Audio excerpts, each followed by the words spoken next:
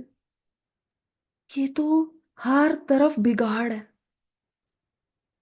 ان کی تو کوئی کل بھی سیدھی نہیں، وہ کیسے یہاں کام کریں گے؟